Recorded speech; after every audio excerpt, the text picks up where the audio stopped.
Salut les gars, salut à vous toutes et à tous. Aujourd'hui, on se retrouve donc pour un tout nouveau débrief. Et encore une fois, ce débrief-là ne sera pas véritablement joyeux. Avant que cette vidéo aille plus loin, n'hésitez pas à liker, à vous abonner. Ça me ferait énormément plaisir. Et puis, n'hésitez pas aussi, vous, à me dire dans l'espace commentaire ce que vous en avez pensé de ce match-là et si vous avez des commentaires à faire. Avant que cette vidéo aille plus loin, petit hommage à Tito qui a été, un des fondateurs du groupe Ultra de Auxerre et donc qui est décédé récemment. Et on lui a mis une petite bâche, une petite banderole qu'apporte le maillot de Chao Titos. Pour moi, c'est l'image de ce match-là, peu importe, derby, rival, etc., ce que vous voulez. Mais on n'oublie pas, l'être humain est plus important qu'un match de foot. Je trouve que l'action de la banderole est très très belle. Maintenant, on va donc passer au match. Alors pour commencer, match...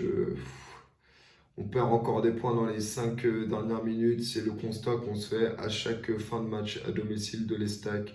C'est très, très, très, très, très rageant. Et en plus, on pouvait se demander est-ce qu'on allait continuer sur la belle performance qu'on a pu réaliser la semaine dernière contre Paris. Et malheureusement, on a vu tout l'opposé de l'Estac. Alors, c'était mieux que Ajaccio il y a maintenant 2-3 semaines. Mais ça reste encore une fois de plus très très faible. Quand on commence à jouer et qu'on s'est fait égaliser alors qu'il reste 10 minutes, on ne peut pas s'y attendre à quelque chose de mieux. Je suis désolé, tu ne dois pas faire comme ça, tu ne dois pas procéder comme ça, tu dois mettre ton deuxième but rapidement. C'est très très important. Le but troyen, il est très très très très bien amené. Quel match de Mama Baldé, mais quel joueur surtout depuis ce début de saison. C'est 7 buts et la semaine dernière, un doublé au Parc des Princes et quel doublé, des vrais buts. Il se retourne, il est dos au but, il se retourne, il claque, une reprise de volée, il claque.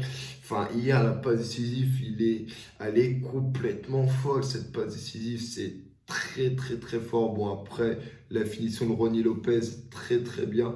Malheureusement, Costil aussi nous en a arrêté dans les 10 dernières minutes quand les Poros aussi met. Enfin, voilà, il y a eu beaucoup de choses. Il y a eu beaucoup aussi d'actions mal négociées, on pense. Il reste 20 secondes. Bruce, le centre qui t'envoie, c'est un centre de U13. Sérieusement, il manque de calcium, il manque de jus dans son centre. Le machin, ça fait un centre pour que ça avance le ballon de 10 mètres. Non, ça doit avancer 25-30 mètres pour que ça atteinte la surface. Ça atterrit à 10 mètres de lui. Tu sais même pas si c'est un centre ou une passe qu'il leur a fait. On a eu beaucoup d'actions, on a eu la frappe de Ripard, enfin, une action surtout de Wilson Odobert. Il y a eu beaucoup de choses. Mais malheureusement, ça ne nous a pas souri. Et eux, Auxerre, ils ont mis un but. Aussi, encore une fois de plus, à peu près similaire à l'SC Ajaccio. On prend un but dans les 5 dernières minutes, ça part en contre. Enfin, voilà, c'est rageant parce qu'on se met, on va dire, dans une merde. Parce qu'on n'est pas capable de gagner les matchs, on n'est pas capable de tenir, ou on n'est pas capable de tuer le match, de mettre le deuxième. C'est ce qu'on aurait dû faire hier parce qu'à la 45e minute, quand tu vois que les joueurs arrivent et ça bétonne directement. Alors, peut-être qu'Auxerre était un peu plus haut, mais nous, on doit quand même beaucoup mieux jouer. Et on doit surtout, on est à domicile et on doit aller tuer ce match-là.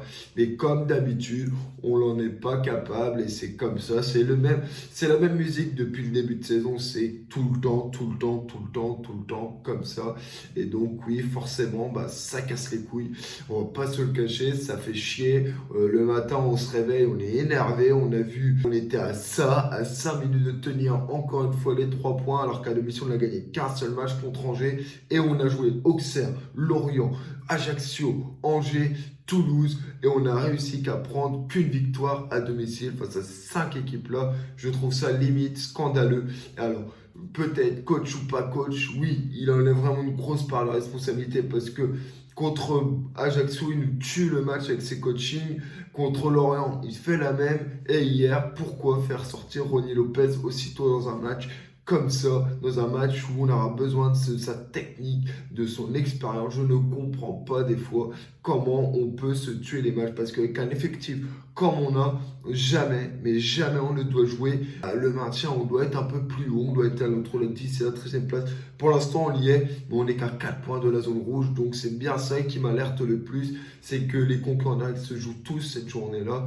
Et donc, nous, on peut être tout de suite se retrouver dans une merde pas possible parce qu'on n'est pas capable de tenir 5-10 minutes de plus un match ou de tuer un match.